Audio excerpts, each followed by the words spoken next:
እንደምን አላችሁ? እኔ አለው እግዚአብሔር ይመስገን ደህና ነኝ። ዛሬም በጠቃሚና በአዲስ ፕሮግራም በድጋሜ ተገናኝተናል። በዛሬው የጤና ፕሮግራማችን ላይ የምንመለከተው የአሽዋጋንዳ አስደናቂ የጤና ጥቅሞቹን እናም የአጠቃቀም ዘዴዎቹን በቀን ምን ያክል መጠቀም አለባችሁ፣ እንዲሁም ደግሞ አሽዋጋንዳ የሚባለውን ተክል መጠቀም የሌለባቸው ሰዎችስ ምን አይነት ሰዎች ናቸው? በምን መልኩስ ብትጠቀሙት ይመከራል? የሚለውን ስለ አሽዋጋንዳ ከዚህ በፊት ብዙ ነገር ተብሏል። ስለ አሽዋጋንዳ ማወቅ ያለባችሁን መሰረታዊ ነገሮችን ሁላ በዚህ ቪዲዮ ላይ የማሳውቃችሁ ይሆናል ማለት ነው። ይህ የጤና ትምህርት ታዲያ ለበርካታ ሰዎች በጣም ጠቃሚና አስፈላጊ ስለሆነ ሁላችሁም በቅንነት ላይክና ሼር በማድረግ ሌሎችንም አስተምሩ አሳውቁላለሁኝ። ከዚህ ቪዲዮ ጋር በተያያዘ ጥያቄ ካላችሁም ሀሳብ አስተያየት ካላችሁም በኮመንት ላይ አስፍሩልኝ። በቀጥታ ወደ ጤና ትምህርታችን የማልፍ ይሆናል። አሽዋጋንዳ ለጭንቀትናም ለመረበሽ እንዲሁም ለተለያዩ ስር የሰደዱ በሽታዎችን ለመቀነስ በሰፊው ጥቅም ላይ ይውላል። በተለይ በህንድ ሀገር በባህላዊ የሕክምና መንገድ ውስጥ እንደ አገልግሎት ይውላል። ይሁን እንጂ ለእነዚህ ዓላማዎች የአሽዋጋንዳ ውጤታማነት ላይ የተደረጉ ጥናቶች ገና ያልተረጋገጡ ናቸው። የአሽዋጋንዳ ደጋፊዎች ብዙውን ጊዜ አሽዋጋንዳን ውጥረትንና ጭንቀትን ለመቀነስ እንዲሁም በርካታ ስር የሰደዱ በሽታዎችን ለመቆጣጠር ይጠቀማሉ። ሆኖም ለእነዚህ ዓላማዎች የአሽዋጋንዳ ውጤታማነት ላይ የተደረገው ምርምር ኮንክሉሲቭ አይደለም ወይም ያልተወሰነ ወይም ደግሞ ያልተረጋገጠ ነው። እስቲ በቅድሚያ የአሽዋጋንዳ የጤና ጥቅሞችን በዝርዝር ልንገራችሁ። አንደኛ፣ የጭንቀትናም የመረበሽ እፎይታን ይሰጣል። አሽዋጋንዳ ሰውነትን ከጭንቀት ጋር በተሻለ ሁኔታ እንዲላመድ የሚረዱ ኃይለኛ አስማታዊ ባህሪያት አሉት። የኮርቲሶል መጠንን ለጭንቀት ተጠያቂ የሆነውን ሆርሞን በመቀነስ ጭንቀትን ለመቀነስናም የመረጋጋት ስሜት እንዲሰፍን ያደርጋል። ሁለተኛ፣ የእንቅልፍ ጥራትን ያሻሽላል። አሽዋጋንዳ በነርቭ ስርዓት ላይ የሚያረጋጋ ተጽዕኖ ስላለው ሰዎች በቀላሉ እንዲተኙ እናም ሌሊቱን ሙሉ እንዲተኙም ይረዳል። እንዲሁም የእንቅልፍ ንቃት ዑደትን ለመቆጣጠርም ይረዳል። ይህም የበለጠ እረፍት ያለውናም የሚያድስ እንቅልፍ እንዲኖርም ያደርጋል። ሶስተኛ፣ የስሜት መሻሻል እንዲኖር ይረዳል። ጥናቶች እንደሚያሳዩት አሽዋጋንዳ ጸረ ጭንቀት ባህሪያት ያለው ሲሆን የስሜት መሻሻልናም የድብርት ምልክቶችን ለመቀነስ ይረዳል። በአንጎል ውስጥ እንደ ሴሮቶኒን እናም ዶፓሚን ያሉ ጥሩ ስሜትን የሚሰጡ የነርቭ አስተላላፊዎችን ምርትን በመጨመርም ይሰራል። አራተኛ፣ የበሽታ መከላከያ አቅምንም ይጨምራል። አሽዋጋንዳ የሰውነትን በሽታ የመከላከል አቅምን በመጨመር ኢንፌክሽኖችንና በሽታዎችን በብቃት ለመቋቋምም ይረዳል። እንዲሁም በሰውነቱ ውስጥ እብጠትን ለመቀነስም ይረዳል። ይህም ከበርካታ ስር የሰደዱ በሽታዎች ጋርም የተያዘ ነው። አምስተኛ፣ የኃይል እናም የህይወት መሻሻል እንዲኖር ያደርጋል። አሽዋጋንዳ ድካምን ለመዋጋት እናም የኃይል ደረጃን ለመጨመር ብዙውን ጊዜ ጥቅም ላይ ይውላል። በሰውነት ውስጥ ያለውን የኃይል መጠን ለመቆጣጠር ኃላፊነት ያለውን የአድሬናል ተግባርንም ይደግፋል። ጭንቀትን በመቀነስናም እረፍት ያለው እንቅልፍን በማበረታታት አሽዋጋንዳ ሰዎች የበለጠ ኃይል እንዲሰማቸውናም እንዲታደሱም ይረዳል።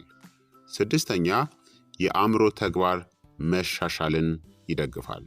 አሽዋጋንዳ የማስታወስ ችሎታን፣ ትኩረትንናም አጠቃላይ የአእምሮ ግልጽነትን ጨምሮ የአእምሮ ተግባርን እንደሚያሻሽልም ታይቷል። አንጎልን ከእድሜ ጋር ተያይዞ የሚመጣው የአእምሮ ማሽቆልቆልን ለመከላከልናም በሁሉም የእድሜ ክልል ውስጥ ባሉ ሰዎች የአእምሮ አፈጻጸምን ለማሻሻልም ይረዳል። ሰባተኛ፣ የሆርሞን ሚዛንን ለመጠበቅም ይረዳል። አሽዋጋንዳ በወንዶችም በሴቶችም ውስጥ የሆርሞን ሚዛንን ለመደገፍ ይረዳል።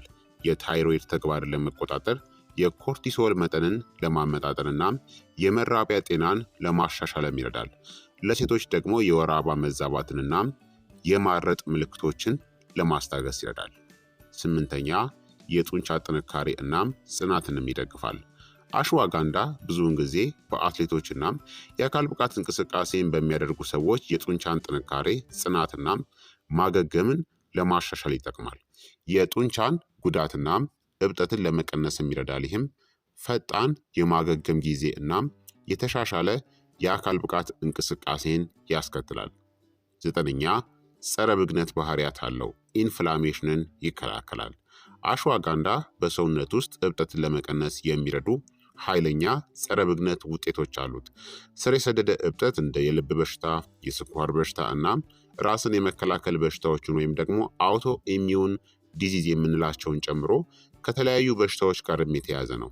አሽዋጋንዳ እብጠትን በመቀነስ የእነዚህ ሁኔታዎች እድገት አደጋን ለመቀነስ ይረዳል። 10ኛ ለደም ስኳር ቁጥጥር ይረዳል። አሽዋጋንዳ የደም ስኳር መጠንን ለመቆጣጠር እናም የኢንሱሊን ስሜትን ወይም ደግሞ ሴንሲቲቪቲን ለማሻሻል ይረዳል። ይህ በተለይ የስኳር በሽታ ላለባቸው ወይም ለበሽታው ተጋላጭ ለሆኑ ሰዎች ጠቃሚ ሊሆን ይችላል። የደም ስኳር መጠንን በማረጋጋት አሽዋጋንዳ ከስኳር በሽታ ጋር የተያያዙ ችግሮችን እንደ የነርቭ ጉዳትናም የልብና የደም ስር ወይም ደግሞ የካርዲዮቫስኩላር በሽታዎች ያሉትን አደጋን ለመቀነስም ይረዳል። አሽዋጋንዳ በአጠቃላይ ለአብዛኛዎቹ ሰዎች በሚመከሩት መጠን ሲወሰድ ደህንነቱ የተጠበቀ እንደሆነ ቢታሰብም ሊያውቋቸው የሚገቡ አንዳንድ የሚያስከትለው የጎንዮሽ ጉዳቶችም አለው ማለት ነው። እነዚህም አንደኛ አሽዋጋንዳን ስትጠቀሙ የምግብ መፈጨት ችግሮች ሊገጥማችሁ ይችላል። አንዳንድ ሰዎች አሽዋጋንዳ ተጨማሪ ምግብን ሲወስዱ እንደ ማቅለሽለሽ፣ የሆድ መነፋት፣ ተቅማጥ ወይም ደግሞ ማስታወክ ያሉ የምግብ መፈጨት ችግሮች ሊያጋጥሟቸውም ይችላሉ። እነዚህ ምልክቶች ታዲያ ብዙውን ጊዜ ቀላል ናቸውና ተጨማሪውን ምግብ ከምግብ ጋር በመውሰድ ወይም መጠኑን በመቀነስ ሊቀንሱ ይችላሉ። ሁለተኛ የአለርጂ ምላሾች ሊከሰት ይችላል። አንዳንድ ሰዎች ለአሽዋጋንዳ አለርጂክ ሊሆኑ ይችላሉ። ይህም እንደ ሽፍታ፣ ማሳከክ፣ እብጠት ወይም የመተንፈስ ችግር ያሉ ኃይለኛ የአለርጂ ምልክቶችን ሊያስከትል ይችላል። የአለርጂ ምላሽ ከተከሰተ ወዲያውኑ መጠቀምን ማቆምና የሕክምና እርዳታን ማግኘት አስፈላጊ ነው። ሶስተኛ ከመድኃኒቶች ጋር የሚኖሩ ግንኙነቶች ሊኖር ይችላል። አሽዋጋንዳ ከተወሰኑ መድኃኒቶች ጋር ሊገናኝ ይችላል። እነዚህም ማስታገሻዎችን፣ የታይሮይድ መድኃኒቶችን፣ የበሽታ መከላከያዎችን እናም የደም ግፊትን የሚቀንሱ መድኃኒቶችን ይጨምራሉ። ማንኛውንም መድኃኒት እየወሰዳችሁ ከሆነ ሊኖሩ የሚችሉ ግንኙነቶችን ለመከላከል አሽዋጋንዳን ከመውሰዳችሁ በፊት የጤና ባለሙያን ማማከር አስፈላጊ ነው። አራተኛ የደም ግፊትን ሊቀንስ ይችላል። አሽዋጋንዳ በአንዳንድ ሰዎች ላይ የደም ግፊትን እንደሚያወርድም ተዘግቧል። ዝቅተኛ የደም ግፊት ካለባችሁ ማለትም ሃይፖቴንሽን ካለ ወይም የደም ግፊትን ለመቀነስ መድኃኒትን እየወሰዳችሁ ከሆነ የደም ግፊታችሁን በየጊዜው መከታተልና አሽዋጋንዳን ከመጠቀማችሁ በፊት የጤና ባለሙያን ማማከር አስፈላጊ ነው። አምስተኛ የታይሮይድ ጉዳዮች ናቸው። አንዳንድ ጥናቶች እንደሚጠቁሙት አሽዋጋንዳ የታይሮይድን የሚያነቃቁ ባህሪያት ሊኖሩት እንደሚችሉ ይጠቁማሉ። ይህም እንደ ሃይፐርታይሮይዲዝም ያሉ የታይሮይድ ችግር ላለባቸው ሰዎች አሳሳቢ ሊሆን ይችላል። የታይሮይድ ሁኔታ ካለባችሁ እናም አሽዋጋንዳን ለመውሰድ እያሰባችሁ ከሆነ የታይሮይድ ተግባርን በቅርበት መከታተል ይመከራል። ስድስተኛ እርግዝና እናም ጡት የሚያጠቡ ሴቶች ላይ ጉዳትን ሊያስከትል ይችላል። አሽዋጋንዳ በአጠቃላይ ለአብዛኛዎቹ ሰዎች ደህንነቱ የተጠበቀ እንደሆነ ቢታሰብም በእርግዝና እናም ጡት በማጥባት ወቅት ስለ ደህንነቱ የተገደበ ምርምር አለ። ነፍሰ ጡርናም የሚያጠቡ ሴቶች አሽዋጋንዳን ከመጠቀማቸው በፊት ግዴታ የጤና ባለሙያን ማማከር ይኖርባቸዋል። ሰባተኛ የበሽታ መከላከያ ስርዓትን ያነቃቃል። አሽዋጋንዳ የበሽታ መከላከያ ስርዓትን እንደሚያነቃቃ ይታወቃል። ይህም ለአብዛኛዎቹ ሰዎች ጠቃሚ ሊሆን ይችላል። ሆኖም በአንዳንድ ሁኔታዎች ከመጠን በላይ የበሽታ መከላከያ ስርዓት ማነቃቃት ራስን በራስ የሚከላከል ወይም ደግሞ አውቶ ኢሚዩን በሽታዎችን ሊያባብስ ወይም ለአለርጂ ምላሾች የመጋለጥ እድልንም ሊጨምር ይችላል። ራስን በራስ የሚከላከል በሽታ ወይም የአለርጂ ታሪክ ካላችሁ አሽዋጋንዳን በጥንቃቄ መጠቀም አስፈላጊ ነው። ስምንተኛ የሆርሞን ተጽዕኖዎችን ያሳድራል። አሽዋጋንዳ የሆርሞን መጠንን በተለይም ኮርቲሶል፣ የታይሮይድ ሆርሞኖችንና የወሲብ ሆርሞኖች ላይ ተጽዕኖ እንደሚያሳድር ታይቷል። ይህ ለብዙ ሰዎች የሆርሞን ሚዛንን ለመጠበቅ ጠቃሚ ሊሆን ቢችልም በአንዳንድ ሁኔታዎች በተለይም በሆርሞን ሴንሲቲቭ ሁኔታዎች ላለባቸው ሰዎች አሉታዊ ተጽዕኖ ሊኖረው ይችላል። ከሆርሞን ጋር የተዛመዱ ችግሮች ካለባችሁ እናም አሽዋጋንዳን ለመውሰድ እያሰባችሁ ከሆነ የሆርሞን መጠንን በቅርበት መከታተል ይመከራል። በአጠቃላይ አሽዋጋንዳ በባህላዊ መድኃኒት ውስጥ ረጅም የአጠቃቀም ታሪክ ያለው በደንብ የሚታገስ እጽዋት ነው። ሆኖም በተለይም መሰረታዊ የጤና ሁኔታዎች ካለባችሁ ወይም መድኃኒትን እየወሰዳችሁ ከሆነ ሊኖሩ የሚችሉ የጎንዮሽ ጉዳቶችንናም ጥንቃቄዎችን ማወቅ አስፈላጊ ነው። ማንኛውንም አዲስ ተጨማሪ ምግብን ከመጀመራችሁ በፊት ታዲያ ሁልጊዜም ቢሆን የጤና ባለሙያን ማማከር ይመከራል። አሽዋጋንዳ በአጠቃላይ ለአብዛኛዎቹ ሰዎች በሚመከሩት መጠን ሲወሰድ ደህንነቱ የተጠበቀ እንደሆነ ቢታሰብም ይህንን እጽዋት ከመውሰድ ሙሉ በሙሉ መቆጠብ ወይም በጥንቃቄ ሊጠቀሙባቸው የሚገቡ የተወሰኑ ግለሰቦች አሉ። እነዚህም አንደኛ ነፍሰ ጡር ሴቶች ናቸው። በእርግዝና ወቅት የአሽዋጋንዳ ደህንነት ላይ የተገደበ ምርምር አለ። ስለዚህ ነፍሰ ጡር ሴቶች የጤና ባለሙያ እስካልመከሩ ድረስ ይህንን እጽዋት ከመጠቀም እንዲቆጠቡ ይመከራል። ሁለተኛ የሚያጠቡ ሴቶች ናቸው። ልክ እንደ እርግዝና ጡት በማጥባት ወቅት የአሽዋጋንዳ ደህንነት ላይ የተገደበ ምርምር አለ። ለሚያጠቡ ሴቶች ለሚያጠቡት ሕፃን ደህንነቱ የተጠበቀ መሆኑን ለማረጋገጥ አሽዋጋንዳን ከመጠቀማቸው በፊት የጤና ባለሙያን ማማከር ይመከራል። ሶስተኛ ራስን በራስ የሚከላከሉ በሽታዎች ያለባቸው ግለሰቦች ናቸው። ማለትም አውቶ ኢሚዩን ዲዚዝ የምንላቸው ያለባቸው ሰዎች። አሽዋጋንዳ በሽታ የመከላከል ስርዓትን የሚያነቃቁ ባህሪያት አሉት። ይህም ለአብዛኛዎቹ ሰዎች ጠቃሚ ሊሆን ይችላል። ሆኖም እንደ ሩማቶይድ አርትራይተስ፣ ሉፐስ ወይም መልቲፕል ስክለሮሲስ ያሉ ራስን በራስ የሚከላከሉ በሽታዎች ወይም አውቶ ኢሚዩን ዲዚዝ ላለባቸው ግለሰቦች የአሽዋጋንዳ በሽታ የመከላከል ስርዓትን የሚያነቃቁ ውጤቶች ምልክቶቻቸውን ሊያባብሱ ይችላሉ። ራስን በራስ የሚከላከሉ በሽታዎች ያለባቸው ወይም አውቶ ኢሚዩን ዲዚዝ ያሉባቸው ግለሰቦች አሽዋጋንዳን ከመጠቀም እንዲቆጠቡ ወይም በጥንቃቄ እንዲጠቀሙ ይመከራል። አራተኛ የታይሮይድ ችግር ያለባቸው ሰዎች ናቸው። አሽዋጋንዳ የታይሮይድ ተግባር ላይ ተጽዕኖ እንደሚያሳድርና የታይሮይድን የሚያነቃቁ ባህሪያትም ሊኖሩት እንደሚችል ታይቷል። እንደ ሃይፐር ታይሮይዲዝም ወይም ደግሞ ሃይፖታይሮይዲዝም ያሉ የታይሮይድ ችግር ላለባቸው ግለሰቦች የአሽዋጋንዳ በታይሮይድ ሆርሞኖች ላይ የሚያሳድረው ተጽዕኖ አሳሳቢ ሊሆን ይችላል። የታይሮይድ ችግር ካለባችሁ አሽዋጋንዳን ከመጠቀማችሁ በፊት የጤና ባለሙያን ማማከር ይመከራል። አምስተኛ ዝቅተኛ የደም ግፊት ያለባቸው ግለሰቦች ናቸው። አሽዋጋንዳ በአንዳንድ ሰዎች የደም ግፊትን እንደሚያወርድ ተዘግቧል። ዝቅተኛ የደም ግፊት ላለባቸው ወይም የደም ግፊትን ለመቀነስ መድኃኒትን ለሚወስዱ የአሽዋጋንዳ የደም ግፊት መቀነስ ውጤቶች የደም ግፊትን በጣም ዝቅ ሊያደርጉት ይችላሉ። ዝቅተኛ የደም ግፊት ካለባችሁ አሽዋጋንዳን ከመጠቀም በፊት የጤና ባለሙያን ማማከር አስፈላጊ ነው። ስድስተኛ አለርጂዎች ካለባችሁ ነው። አሽዋጋንዳ በአንዳንድ ሰዎች ላይ ቅድም እንዳልኳችሁ አለርጂ ሊያስከትል ይችላል። የአለርጂ ምላሾችን ካያችሁ በፍጹም መጠቀም የለባችሁም። ሰባተኛ ቀዶ ጥገናን የምታደርጉ ከሆነ ነው። አሽዋጋንዳ ማስታገሻ ውጤቶች ሊኖረው እናም የደም ግፊትን ሊቀንስ ይችላል። ቀዶ ጥገና የታቀደ ከሆነ በቀዶ ጥገና ወቅት ጥቅም ላይ ከሚውሉ ማደንዘዣ እናም ሌሎች መድኃኒቶች ጋር ሊኖሩ የሚችሉ ግንኙነቶችን ለማስቀረት ከታቀደው ሂደት ቢያንስ ከ2 ሳምንታት በፊት አሽዋጋንዳን መጠቀምን ማቆም ይመከራል። እንደ አሽዋጋንዳ ያሉ ለእጽዋት ተጨማሪዎች የግለሰብ ምላሾች ሊለያዩ እንደሚችሉ ምንጊዜም ቢሆን ማስታወስ አስፈላጊ ነውና በተለይም መሰረታዊ የጤና ሁኔታዎች ካሉ ወይም መድኃኒትን እየወሰዳችሁ ከሆነ ማንኛውንም አዲስ ተጨማሪ ምግብን ከመጀመራችሁ በፊት ሁልጊዜ የጤና ባለሙያን ማማከር ይመከራል። ታዲያ በቀን ምን ያክል አሽዋጋንዳን መጠቀም አለባችሁ የሚለውን ደግሞ አሁን ልንገራችሁ። የአሽዋጋንዳ ዕለታዊ የሚመከረው መጠን እንደ ግለሰቡ ዕድሜ፣ ክብደት፣ አጠቃላይ ጤና እናም ጥቅም ላይ የሚውለው የተወሰነ ተጨማሪ ምግብ አይነትን ጨምሮ በበርካታ ሁኔታዎች ሊለያይ ይችላል። ሁልጊዜ በምርት ማሸጊያው ላይ የቀረቡትን የመጠን መመሪያዎችን መከተል ወይም ለግል ምክር የጤና ባለሙያን ማማከር ጥሩ ነው።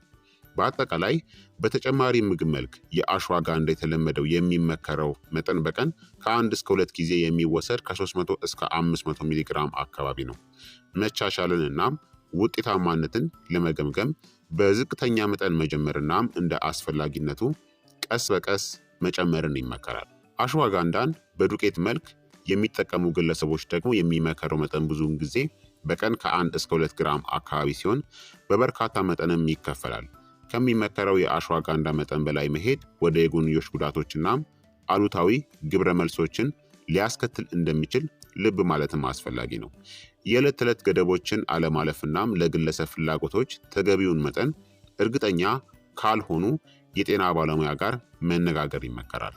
ልክ እንደ ማንኛውም ተጨማሪ ምግብ ወይም የእጽዋት መድኃኒት በተለይም መሰረታዊ የጤና ሁኔታዎች ካለባችሁ፣ እርጉዝ ከሆናችሁ ወይም ጡት እያጠባችሁ ከሆነ ወይም ከአሽዋጋንዳ ጋር ሊገናኙ የሚችሉ መድኃኒቶችን እየወሰዳችሁ ከሆነ አዲስ የአመጋገብ ስርዓትን ከመጀመራችሁ በፊት የጤና ባለሙያን ማማከር ይመከራል። አሽዋጋንዳን ለመጠቀም አንዳንድ የተለመዱ ዘዴዎች አሉ ማለት ነው። እነዚህም አንደኛ በካፕሱሎች ወይም በታብሌት መልክ አሽዋጋንዳን መጠቀም ትችላላችሁ። አሽዋጋንዳ በካፕሱል ወይም በጡባዊ መልክ በሰፊው ይገኛል። ይህም በዕለት ተዕለት እንቅስቃሴያችሁ ውስጥ ለማካተት በጣም ምቹ ያደርገዋል።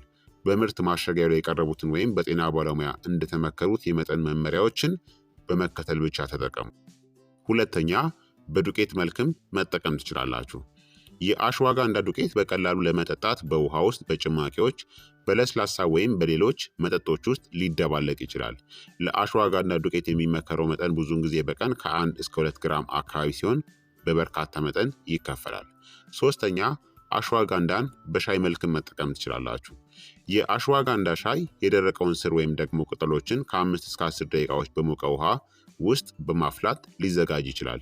እንደፈለጋችሁት ማር ወይም ደግሞ ሌሎች ጣፋጮችን ወይም ሌሎች ንጥረ ነገሮችን ጨምራችሁ የአሽዋጋንዳ ሻይን ማዘጋጀት ትችላላችሁ። ከመተኛታችሁ በፊት የአሽዋጋንዳ ሻይን መጠጣት ዘና ለማለትናም የእንቅልፍ ጥራትን ለማሻሻልም ይረዳል። አራተኛ የአሽዋጋንዳ ዘይትን ወይም ደግሞ ተዋጽኦን መጠቀም ትችላላችሁ። ዘና ለማለትናም እብጠትን ለመቀነስ በቆዳ ላይም ሊተገበር ይችላል። እንደ ማሳጅ ዘይት መጠቀም ወይም ለመረጋጋት መታጠቢያ በውሃ ውስጥ መጨመርም ይቻላል ማለት ነው። ስለዚህ አሽዋጋንዳን በተለያዩ መንገዶች ልትጠቀሙ ትችላላችሁ። የምትጠቀሙበት የአሽዋጋንዳ አይነት ምንም ይሁን ምን መቻቻልንናም ውጤታማነትን ለመገምገም በዝቅተኛ መጠን ወይም ደግሞ በትንሹ መጀመርናም እንደ አስፈላጊነቱ ቀስ በቀስ መጨመር አስፈላጊ ነው። እንዲሁም በተለይም መሰረታዊ የጤና ሁኔታዎች ካለባችሁ ወይም መድኃኒትን እየወሰዳችሁ ከሆነ አዲስ የአመጋገብ ስርዓትን ከመጀመራችሁ በፊት የጤና ባለሙያን ማማከር ይመከራል ማለት ነው። ስለዚህ ክቡራትና ክቡራን ተመልካቾቼ የዛሬው የጤና ትምህርት እንግዲህ ይህንን ይመስል ነበረ። እንደተማራችሁበት ተስፋ አደርጋለሁኝ። ስለ አሽዋጋንዳ እጅግ በጣም ብዙ ትምህርቶችን እንዳካፈልኳችሁ ተስፋ አደርጋለሁኝ። ይህ የጤና ትምህርት ታዲያ ለበርካታ ሰዎች በጣም ጠቃሚና አስፈላጊ ስለሆነ ሁላችሁም በቅንነት ላይክ እና ሼር በማድረግ ከዚህ ቪዲዮ ጋር በተያያዘ ጥያቄ ካላችሁ ወይም ደግሞ ሀሳብ አስተያየት ካላችሁ በኮመንት ላይ ልታሰፍሩልኝ ትችላላችሁ። በቀጣይ የጤና ትምህርት እስከምንገናኝ እኔንም እናንተንም ቸር ያቆየን። መልካም ጊዜ፣ መልካም ቆይታ። ቻው ቻው።